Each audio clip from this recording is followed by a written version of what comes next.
Assalomu alaykum aziz qadrdonlar, yaxshimisizlar, hurmatli aka-ukalar, opa-singillar. Ramazon sharif oxirlab boryapti. Ertaga dushanba xatm Qur'onlar boshlanadi masjidlarda. O'zbekiston bo'yicha 1800 ga yaqin masjidda xatm bo'lyapti ekan. Ajoyib bir poradan, bir yarim poradan o'qilyapti. Qur'on xatm bo'lgan yurtlarda barakot bo'ladi, Qur'onning fayzi bo'ladi.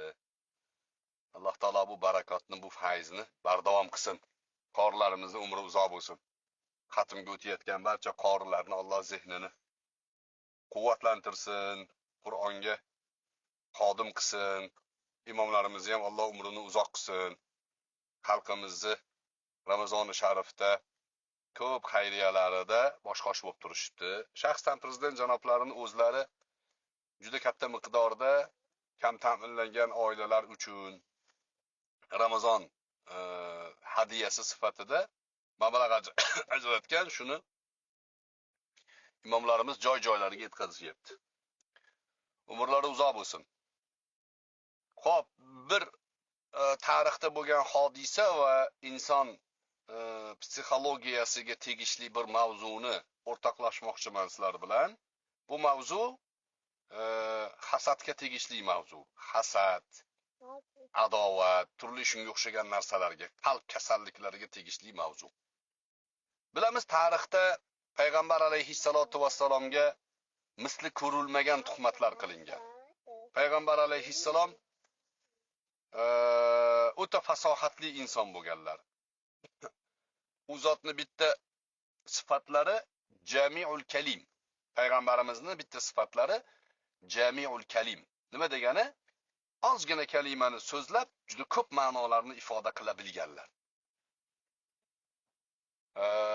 Shu kishini jinni deyishdi.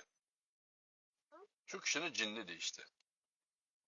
Yana bir o'rinda bu deyishdi, eshitgan narsasini gapirib yuradigan odam deb quloq deyishdi, quloq. Undan tashqari yana oilalariga tuhmat qilishdi. Oysha onamizni zinoda ayblashdi. Tasavvur qilyapsizmi? Butun olamga rahmat bo'lib kelgan payg'ambarning oilasiga til uzatishdi. Zinokor deyishdi. Astagfirulloh va atubu ilayh. Alloh taolo keyin Nur surasida 10 ta oyat nozil qilib, Oysha onamizni oqlagan. Mana shu masala. Oysha onamiz haqida munofiqlar tuhmat tarqatgan edi. U munofiqlarga ba'zi musulmonlar ham aralashib qolgan edi. Alloh taolo ularni Qur'onda usbatun minkum degan. Usbatun minkummi minhummi? Usbatun minkum degan. Sizlardan 3 dan 9 gacha bo'lgan odam o'sha munofiqlarga aralashib qoldi degan Alloh taolo. Usba deb arablarda 3 bilan 9 orasini aytadi. 9 ta deydi ba'zi odamlar, ba'zi muarrixlar. Shular munofiqlarning gapiga aralashib qoldi. Va ular samimiy shaklda kelib tavba qilgan. Tavba qilganlarning ichida bittasi payg'ambar alayhissalatu vassalomning shoirlari bor. Shoirlari doim uni qo'llab-quvvatlaganlar, o'zlari hatto masjidda alohida minbar qilib berganlar shoirga. Hasson ibn Sobit radhiyallohu anhu sahoba deyiladi. Shu ham aralashib qolganda Oysha onamiz haqlaridagi munofiqlarning tarqatgan xabarlariga bo'lishi mumkin qilib olgan. Astagfirulloh va atubu ilayh. Payg'ambardek zotni jufti haloli bo'ladi-yu, zinoni, ya'ni amali u yoqda tursin, xayoliga keltirmaydigan zotlar. Men tasavvur qilaman, Oysha onamiz tushlariga ham kirmagan unaqa narsa. Tush ham insonning ixtiyorida emas-u. Tushlariga ham bunaqa narsa kirmaydi, shunaqa pokiza ayol bo'lgan Oysha onamiz. Hamiyatli, iffatli ayol bo'lgan. Shuni zinoda ayblashdi. Hasson ibn Sobit aralashib qoldi. Va uni ham Qur'onning hukmiga ko'ra darralandi. 80 darra kaltak yegan. Keyin tavba qilgan, tavbasini tarixda bor endi. Nima uchun bu hodisani aytayapman? Qur'on oqlab turibdi. Payg'ambar alayhissalatu vassalomdek zot jufti halollari Oysha onamizni vaqt o'tgandan keyin yana bir mavzu ko'tarilib, Shia Rofiza degan toifa chiqib, yana Oysha onamizni zinoda ayblashni boshlashgan. Qur'oni Karimdagi ana shu oyatlarni noto'g'ri talqin qilishni boshlashgan. Hazrati Ali radhiyallohu anhuni tarafini olyapmiz biz degan bahona bilan Oysha onamizga tuhmat tarqatishgan. Bu tuhmatning orqasida yana o'sha munofiqlar, bu tuhmatning orqasida yana o'sha Yahud fitnakorlari bo'lgan. Abdullah ibn Saba degan odam bo'lgan, mana shuni tashviqoti bilan bo'lgan. Va yana ulamolar chiqdi. Yana ulamolar chiqib, Oysha onamiz haqlaridagi dalillarni qat'iy keltirishib, ana tuhmatchilarning tuhmatini sindirib tashashdi o'sha davrda. Ular yana pisib qoldi, yana muddat o'tdi, yana 100 yildan keyin yana bitta jamoa chiqdi, ular yana Oysha onamizga tuhmat qilishni boshlashdi. Yana zinoda ayblashdi. Yana ulamolar chiqdi, yana raddiyasini berdi, yana ularni uni o'chdi, vaqt o'tgandan keyin yana tuhmat qilishni boshlashdi. Hozirgacha davom etadi. Mana hozir jim turibdi-da, biz indamayapmiz. Ular ozgina fursat o'tgandan keyin Oysha onamiz haqida yana shunaqa gap tarqatishadi. Yana chiqib ularga raddiyani berib turib, aslida bu bo'lgan, aslida bu bo'lgan, mana dalil desangiz, javob bera olmaydi. Jim bo'ladi-da, fursat o'tishini poylaydi. Sizni bu maydondan ketishingizni poylaydi. Yo'q bo'lganingizdan keyin yana Oysha onamizga tuhmat qilaveradi. Nimaga desa, bu yerda hasad bor. Bu yerda qalbiy maraz bor. Insonning qalbidagi adovat bor. O'sha sababli u fursat poylaydi. Qachon mana shu ayb bilan buni ayblar kimman deb fursat poylayveradi. Buni misol qilib keltirishimiz sababi do'stlar, o'zimizning hayotimizga tegishli.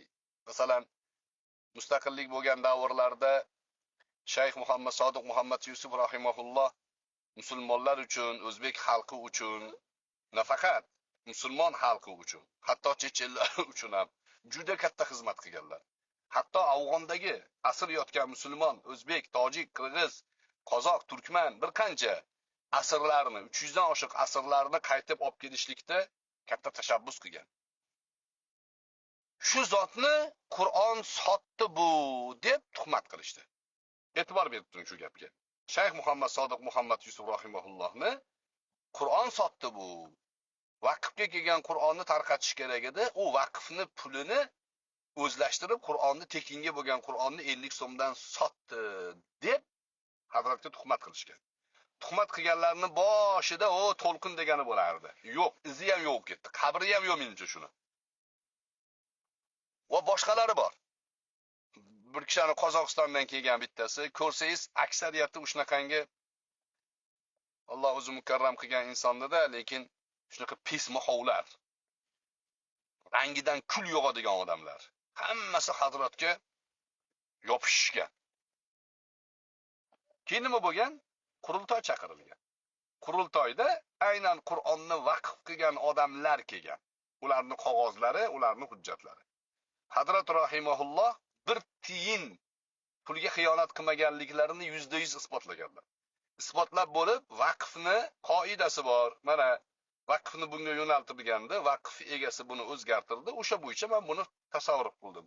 Mana bunga safladim, bunga safladim. Hammasini ko'rsatib 0 bo'lib chiqqanlar. Ishonmasanglar, mana hozirgi kunda menga nisbatan adovati bo'lib qolgan. Lekin baribir tasdiqlaydi. Mana shu Nurulloh Muhammad Roifxondan so'raylar, xohlasanglar. U odam mana shu qurultoyda o'zi ishtirok etgan. Nimadir, ya'ni nom bilan ishtirok etgan shu qurultoyda. Va %100 tasdiqlaydi. Hazrat rahimahulloh 100% oqlangan. Qur'on sotdi degan gap u kishiga nisbatan tuhmat bo'lib chiqqan. Qur'on sotilganini inkor qilmayapti hech kim. Sotilgan, lekin uni vaqf yo'nalishi bo'yicha vaqf qilgan odamning roziligi bilan qilingan. Vaqf qilgan tarafning roziligi bilan qilingan, demak uni joiz. Hech qanaqangi muammo bo'lmagan. Oqlandimi? Oqlandi hazrat. Vaqt o'tdi, ketdi. Bir muddat o'tgandan keyin yana bir guruh chiqib turib, mana u Qur'on sotdi deyapti. O Amerikada yurgan Mirrahmat degan bitta iprisqi bor. Mirrahmat. Hozir endi ozgina pul topganiga sekin-sekin chiqib oldi. Ilgari gadoy sifat bo'lib, mana chiqib olib kimga bo'lsa osilardi. Qaysi ahli ilm bo'lsa osilardi.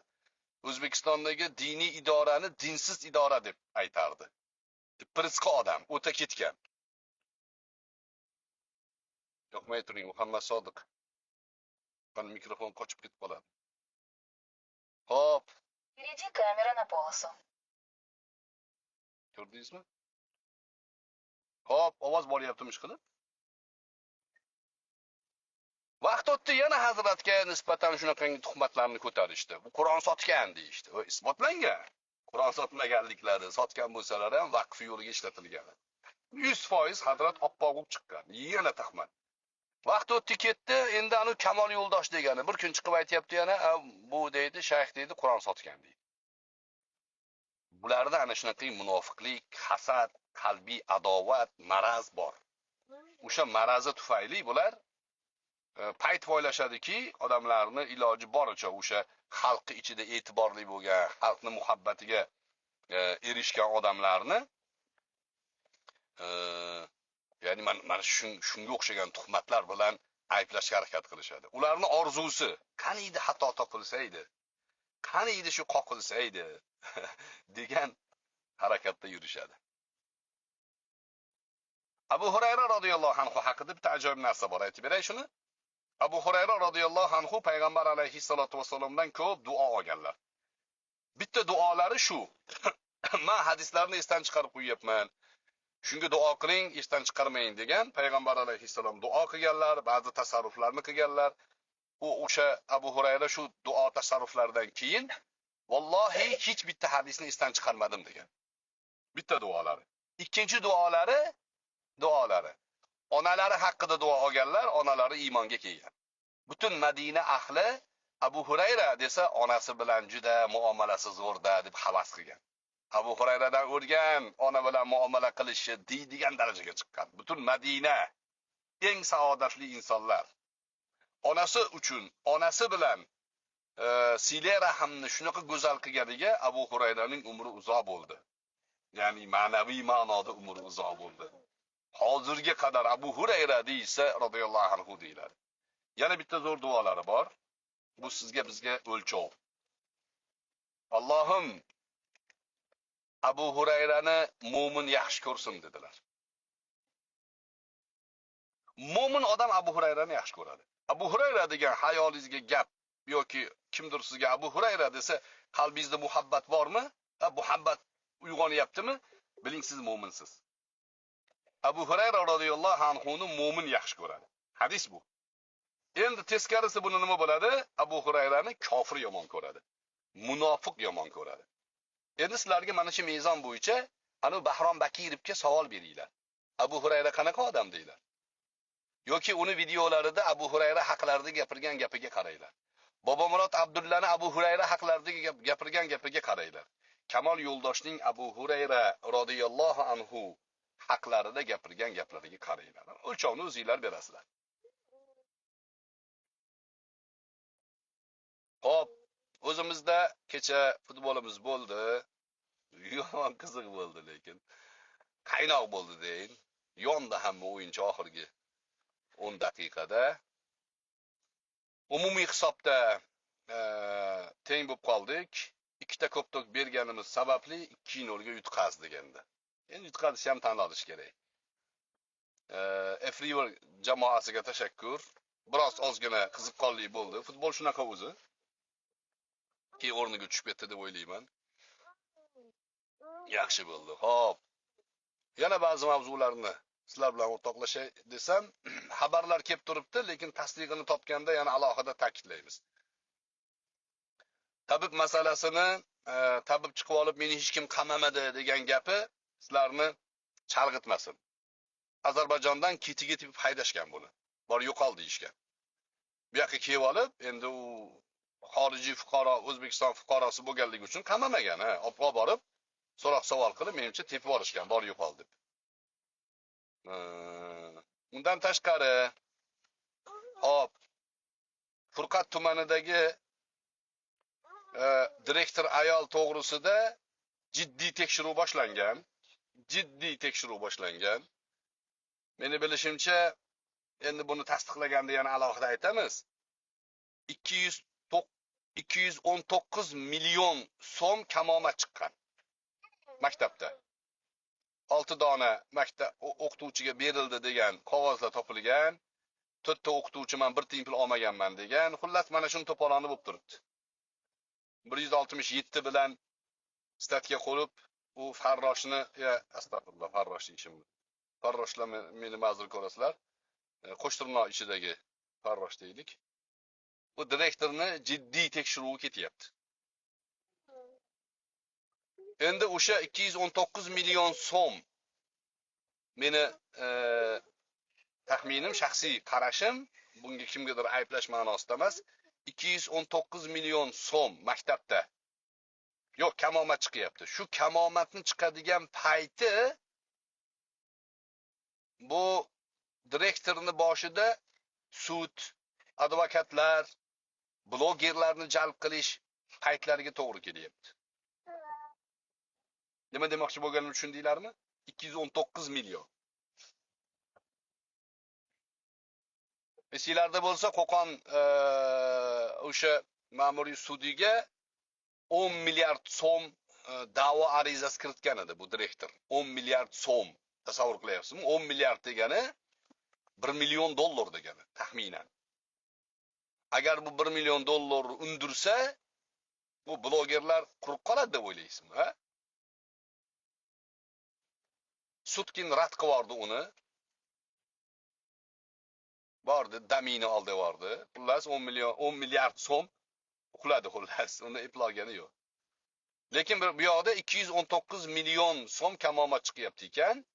Yana kuzatishda davom etamiz. Hali bor. Bu voqealar to'xtamaydi. Endi shu yerda bir narsani aytay, yuqoridagi mavzuga bog'liq joyi bor. Abror Muxtor Ali kim bilan gaplashgan bo'lsa, o'sha qamaldi. Ana, Abror buni qamatdi degan gap tarqab yuribdi ekan. Tuppa tuzuk odamlarning ichida. Tuppa tuzuk, yaxshi, saviyali insonlarning ichida. O'zbekistondagi qonunchilikdan xabari yo'q ko'p shu odamlarni. O'zbekiston qonunchiligi bitta shaxsni iltimosi, taklifi, buyrug'iga qarab qolmagan. Hatto prezident palonchini qama desa, qonunga to'g'ri kelmasa qamamaydi O'zbekistonda. Sud erkinligini ta'minlash kerak degan talabni qilib turgan prezident sud tekshirsin deydi. Shaxsiy tashabbus bilan hech narsa qilib bo'lmaydi. Unda nimaga siz gaplashganlar qamalyapti? Chunki men jinoyatchilar bilan gaplashyapman-da. Men tuppa tuzuk odamlarga qarshi gapirmayapman-da. Bu tomonini isbotlayapsizlar sizlar. Men jamiyatda o'zini xizmatini qilib yurgan, xalqqa foydasi tegib yoki zarari tegmay yurgan odamlarga gapirmayapman-da. Kim bilan gaplashgan bo'lsam, kimga qarshi chiqqan bo'lsam, ularni jinoyatchi ekanligini bilib qarshi chiqqanman. Uni bilyapman-da.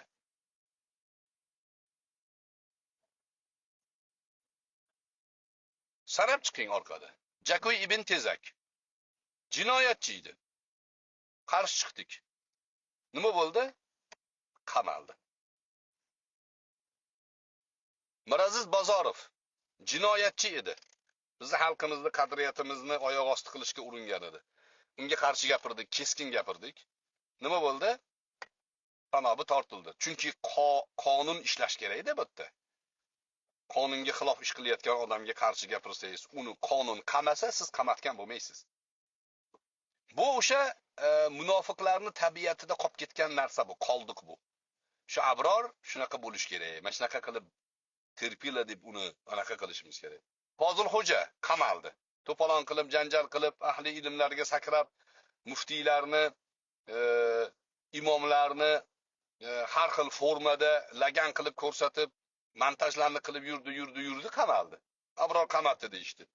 Kun o'tdi, vaqt o'tdi, Fozil Xo'ja chiqib kelgandan keyin aytdiki, Abror aloqasi yo'q dedi. Abror qamatdi degan birortasi chiqib uzr so'ragani yo'q. Sizlar bilan hali ko'rishamiz. Qochaman deb o'ylayapsizlarmi? Qochib ketamanman. Tuhmat qilaveraman, bo'ldi, javob yo'q deb o'ylaysizlar. Bu hikoya so'ngida tuproqqa qorishamiz. Bizga tuhmat qilganlar mahsharda ko'rishamiz. Qochar joy yo'q. Qochib bo'lmaydi. Gapirgan gapni javobi bor. Yo, tavba qilib turib, vaziyatni to'g'rilash kerak. Yoki unga javob beriladi. Xo'p, do'stlar, bizni yo'l patrul xizmati xodimi to'xtatdilar.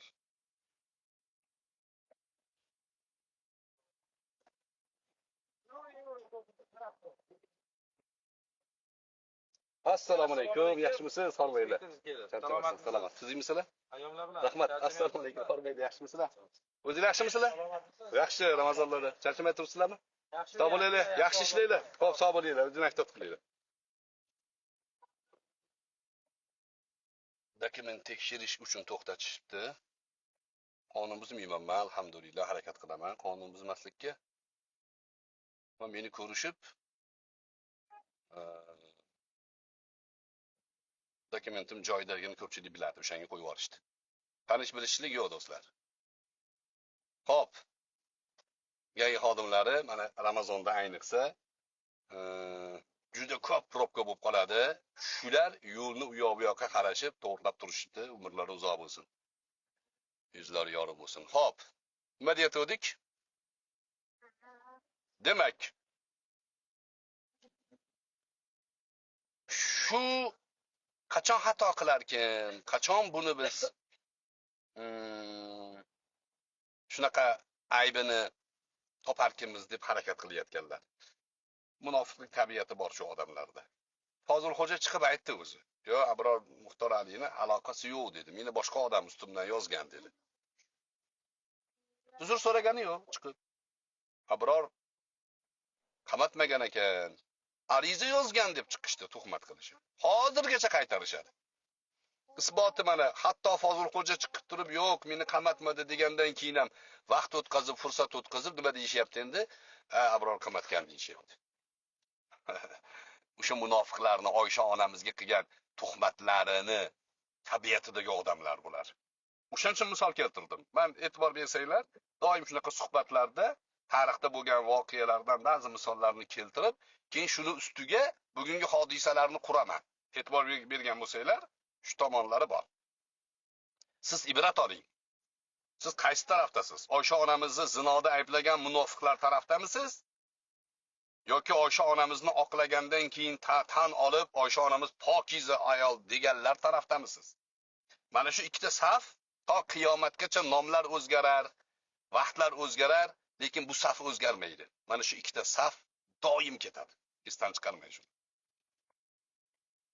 Sirojiddin Media qamaldi. Abror bilan tortishayotdi, ana Abror qamaldi. Ular jinoyatchi bo'lsa qamaladi. Jinoyatchi bo'lmasa Abror emas. Vallomat aytsa ham qamamaydi O'zbekistonda. Allohning qadari degan narsa ham bor bu yerda. Sirojiddin 2024-yilda ordi berdi qilgan ekan. Chiqdi ovozlari ham. E'tibor bergan bo'lsanglar. 24-yil. Shuni arizasi bo'yicha qaytadan qo'zg'atishgan. Hali kuzatamiz, hali nima bor, nima u yoqda, uni bilmaymiz. Abror Muxtor Ali qamatdi. Ba'zi do'stlarimiz bor, yo qamatmagan deb isbotlashga harakat qilishyapti. Yo, isbotlashi foydasi yo'q. Do'stlarga aytib qo'ymoqchiman. Foydasi yo'q. Bu toifa isbot bormi deganda isbotni talab qilayotgan bo'lmaydi. Sizga tuhmat qilishlik uchun fursat poylayotgan bo'ladi. Fransiya mavzusida jonli qilib bordim. Yevropani polni aylandik. Fransiyani hattoki aeroportdan tushib, to chiqib hamma narsani ko'rsatib keldik. Abraham Moshe degan bitta volati zino qarshimizga chiqolgani yo'q. Biz bilan ko'risha olgani yo'q. Hali u yoqqa qochadi, hali bu yoqqa qochadi. Hali bir rasm tashaydi, shu yerda ko'rishamiz deydi. Rasmni qidirsangiz Google'dan 2010-yilda qo'ygan rasm bo'lib chiqadi. Mana masjidga kelib turibman deydi, u masjid bu aytayotgan masjid bo'lmaydi. Qochib yurdi. Oxiri bir jinoyatchi to'daga meni zakaz qildi Fransiyada. Zakaz bo'yicha ikkitasi keldi. Bittasi arman, bittasi Dog'istonlik. Ikkalasi to'satdan kelib tashab qoldi bizga. O'sha tashaganda qo'lda videosi bor edi. Men endi 2 qadam orqaga qaytib anaqa qildim, polis kelib qoldi, qochdi ana ular. Mana shu hodisani Abror qochdi deb tarqatishdi. Hozirgacha takrorlashadi. Abror Fransiyada qochdi, Abror Fransiyada qochdi. Voy, Fransiyaga quvib bordik. Quvib borib Fransiyadan qochamizmi? Abraham Moshe keldi. Qanaqa keladi u? Kelgan odamlarning ovozlari ham, ular e'tiroflari ham turibdi. Hozir ya'ni kamyob bo'lib qoldi. Bu Abraham Moshe valati zino. Nimaga? Buni qidiryapti ana bolalar. Jiddiy qidirishyapti ularni podstava qilganligi uchun. Menga indamay turing, men topayin, nakazat qilib ko'rsataman sizga degan menga u bola. Menga keragi yo'q. Alloh taolo nakazat qiladi ularni. Aniq men uni bilaman. Allohning qadariga iymonim bor men. Lekin fursat topdi deguncha Fransiyada qochdi. Fransiya Sirojiddin ham chiqib aytayapti. Fransiyada qochibsiz-ku deyapti. Men bilan suhbatda. Yoki o'zi men haqimda gapirganda ana Fransiyada qochib ketdi deyapti. Yo'q. Men Fransiyada qochganim yo'q. Meni oldimda MMA'da shug'ullangan ikkita devdak odam keldi. O'zbek tilini bilmaydi ular. O'zbekchani bilmaydigan odamlar ular. Ruscha gaplashyapti. Va salomalik bo'lmasdan turib tashayapti bizga. Yorimdagi bolamni uryapti. Bittasi orqamdan kelib mushatyapti menga. Men mushdan qochib, mushdan 2 qadam orqaga tashasam zarar yo'qmi? Ha, yo'q, kallamni tutib berishim kerakmidi? Kallamni MMA'chini udariga tutib berib kaltay yeyishim kerakmidi? Sota qo'zila. Buni nima uchun aytayapman? Takrorlashaveradi. Nimaga? O'sha munofiqlarni yetimchalari bular. O'sha munofiqlarning valati zinolari shular. Troll profil ochib oladi, nomini boshqa nom qo'yib oladi. Fransiyada qochdi-ku, Fransiyada qochdi-ku. Xursand. Qaniydi Abror qochsaydi-ya degan orzusi bor ularni. Fransiyaga quvib borgan Abror Fransiyada qochgan emish. Xo'p, bu ham o'sha yuqoridagi misolga bir misol sifatida keltiryapman. Xo'p, Sirojiddin Mediya oilasi, farzandlari, ahli ayoli bechoralar qiyinchilik tushdi boshlariga. Alloh yordamchi bo'lsin. Mana bu antikorrupsiyachilar, ular ham mana shunaqangi odamlar. Ana bu Vahob degan bitta nogironni tarpeda qilib olib o'rtaga qo'yib har xil gaplarni yozdiryapti menga qarshi. Voy, sizlar Abror Muxtor Ali bilan emas. Sizlar Abror Muxtor Alini yo'qotamiz degan xayolda yashamanglar. Abror Muxtor Ali yo'qoladi shundan ham. Foni bu, boqiy emas bu. Sizlar haqqa qarshi chiqmanglar. Haqqa qarshi chiqsangiz soqolingiz kuyadi. Sufi Olloyor bekorga aytmagan. Chirog'iniki haq yondirdi qo'ydi. Ani kim puf dedi, soqoli kuydi. Haqqa puflayapsizlar sizlar. Abror kim u? Hech kim emas Abror. Abror haqni aytib chiqqan paytida shaxsiyatini chekkaga surib qo'yib, gapiga e'tibor beringlar. O'zbekistonda qo'zg'olon qilmoqchi bo'ldi bular. Hali ham reja bor. Ichkarida yurgan bu Otabek bo'ladimi, Siroj bo'ladimi, bularni aqli ishlamasligi mumkin. Kallasi yetmasligi mumkin. Bularga 3-4 so'm pul bilan shunaqa ishni tashkillab bersa qilib beraverishligi mumkin. Asl orqadagi figurantlar orqada o'tiribdi. Geytuz Meytuzga o'xshaganlarni jamoalari, bom-pomlar o'tiribdi orqada. Ular manfaatdor bunda. Men ko'rib indamasligim kerakmi, ha? Suriyadagi voqeani ko'rib turib indamasligim kerakmi? Men indiyman. Aytaman men, xalqim ko'zingni och deyman. Gapimni olganlarga duo umid qilaman, duo qilib qo'ying deyman. Gapimni olmaganlarga unda sen haqingda duo qilishlarini kutib tur deyman. Orqangdan duo qilishadi keyin. Alloh rahmat qilsin shuni deb. Yo'l shu. Allohning qadariga kim qarshi bora oladi? Ha? Ayol ojiza, qo'rlayvermang, mening ham o'g'lim bor deb ashulalarni qo'yib, umuman tuhmatchi bo'lgan xotinni to'maris qilib ko'rsatdilar. Men shunda aytdimki, "Hoy, tarixda shunaqa ayollar bo'lgan. Jahannamga kirishligi aniq. va imra'atuhu hammalatal hatab. O'tin ko'tarib Abu Lahabning xotini ham jahannamga kiradi. Imro'ata Nuh va imro'ata Lut. Nuh va Lutning ayoli. Faqonatahuma, xiyonat qildi bu ayollar.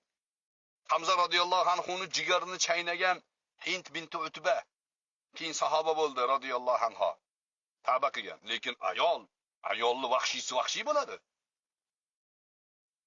Ana shu tomonlarini misol keltirib aytdimki, "Hoy, har bitta ko'z yoshga ishonmanglar.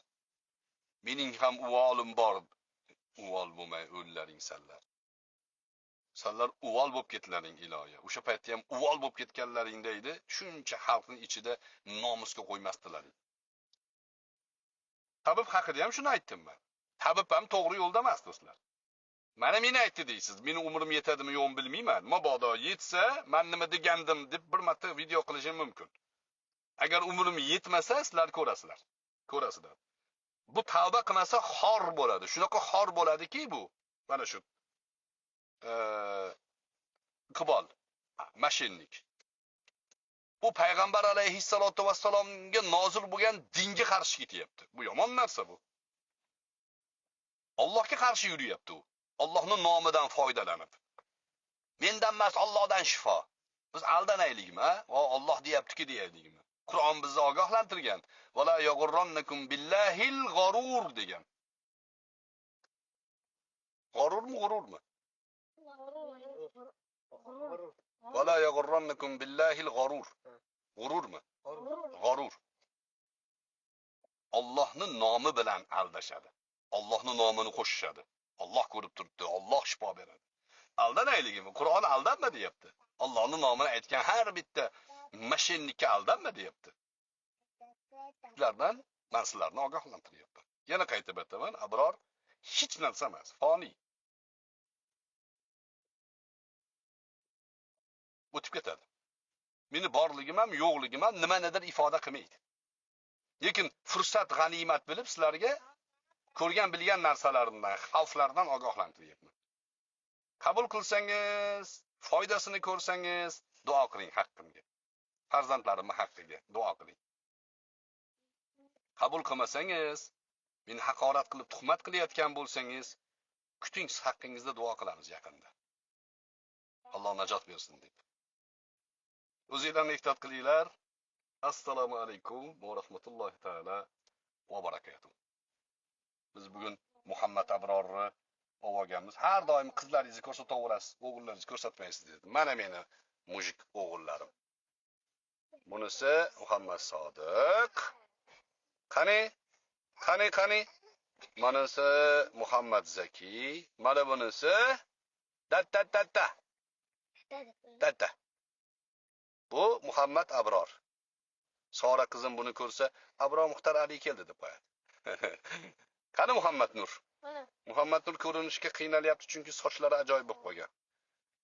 50 ming so'mga stirishga qildirib ketdilar.